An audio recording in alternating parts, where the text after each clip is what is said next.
Edwin Hawley Dyer, October 11, 1899 – April 20, 1964, was an American left-handed pitcher, manager and farm system official in Major League Baseball for the St.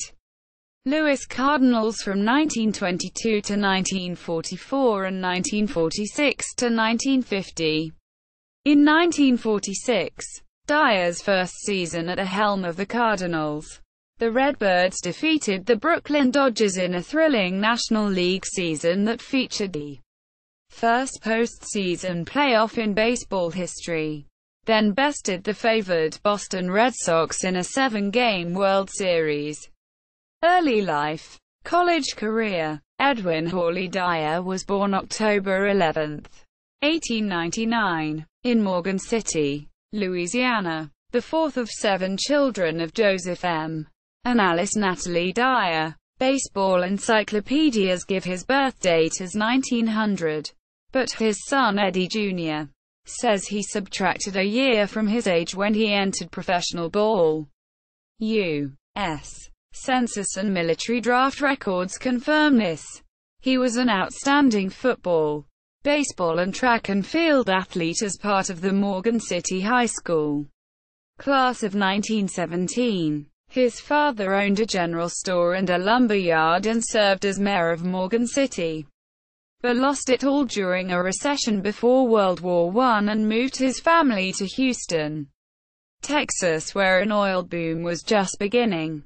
Dyer earned an athletic scholarship to Rice Institute and lettered in 3 sports: football, baseball, track, winning the Southwest Conference Championship in the broad jump and earning a berth on the All-SWC football team in 1920. He was the Owls football captain in 1921. He was also All-SWC in each of his 3 years of varsity baseball. 1919, 1920, 1921. He pitched a no-hitter against Baylor's Ted Lyons, later a Hall of Fame pitcher for the White Sox. Dyer left school 2 credits short of graduation in 1922 when Branch Rickey gave him a $2,500 bonus to sign with the Cardinals. The money paid off his father's debts and put his youngest brother, Sammy, through 1 year of college. In 1936, Dyer completed requirements for his bachelor's degree from Rice. Playing career with St. Louis Cardinals. The 5 feet 11 in 1.80 meters, 168 pounds, 76 kilograms. Dyer was a versatile player, playing outfield and first base in addition to pitching. He made his debut with the Cardinals on the mound on July 8, 1922 and pitched twice in relief before he was farmed out to Syracuse at the highest minor league level. The next spring Rickey sent him to Houston, then to Wichita Falls, both in the Texas League, to play the outfield. When he didn't hit, he became a full-time pitcher. On September 9, 1923, in Dyer's first start as pitcher, he pitched a complete game shutout at the Chicago Cubs, winning 3-0. In 1924 he stuck with the Cardinals, but posted a 4.61 ERA and an 8-11 record, dividing his time between starting and relieving for the 6th-place club. The next year he lowered his ERA to 4.15, pitching primarily in relief. Rickey moved into the front office and the Cardinals' star second baseman, Rogers Hornsby, became manager in 1925. He and Dyer did not get along. According to one account, Dyer told Hornsby, "I'll never play on this club as long as you're the manager." That earned him a return ticket to Syracuse in 1926, while the Cardinals won their first world championship. In 1927 Dyer pitched once for St. Louis before he headed to Syracuse again. He won 6 games in a row, but on June 30 he hurt his arm in his first loss. That finished his pitching career. He appeared for the Cardinals in 129 games over all parts of 6 seasons, 1922 to 1927. Although 1924 and 1925 were his only full seasons in the majors, splitting 30 pitching decisions with an earned run average of 4.78, and batting .223 in 157 at-bats with 2 home runs and 13 runs batted in. Manager and executive in St. Louis Cardinals farm system. From 1928 on, Dyer would manage in the Cardinal farm system, continuing his playing career as an outfielder through 1933. He completed his Rice degree in 1936 and coached freshman football here during baseball's off-season for several years.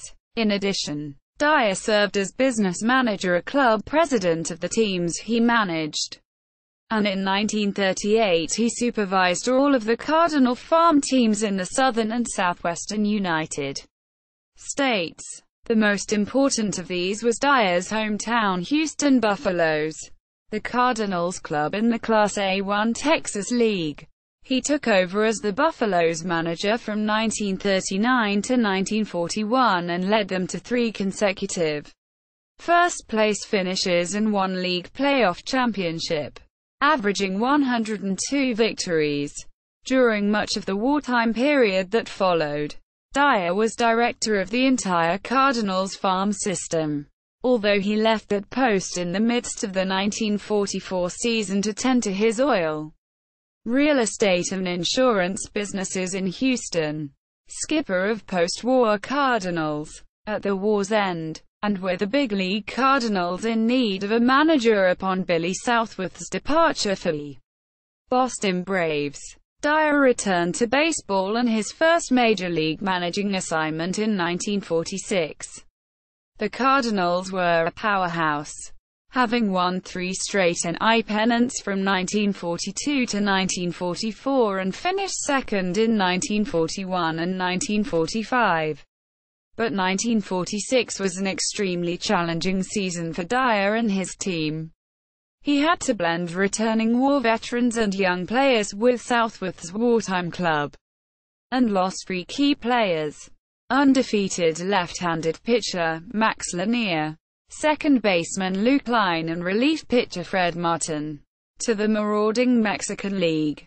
Dyer also had to deal with the Cards' implacable foes, the Dodgers of Leo Durocher, back at full strength after the war, led by pitchers Howie Poyet and Harry Breckin, and the hitting and leadership of future Hall of Famers Stan Musial and Enos Slaughter.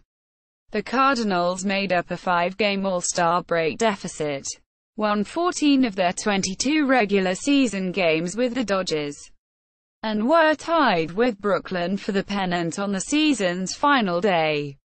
The Cards then swept the Dodgers in a best-of-3 playoff behind the pitching of Poyet and Murray Dixon. In the 1946 World Series, the Redbirds faced what would be the only World Series in which Ted Williams would play.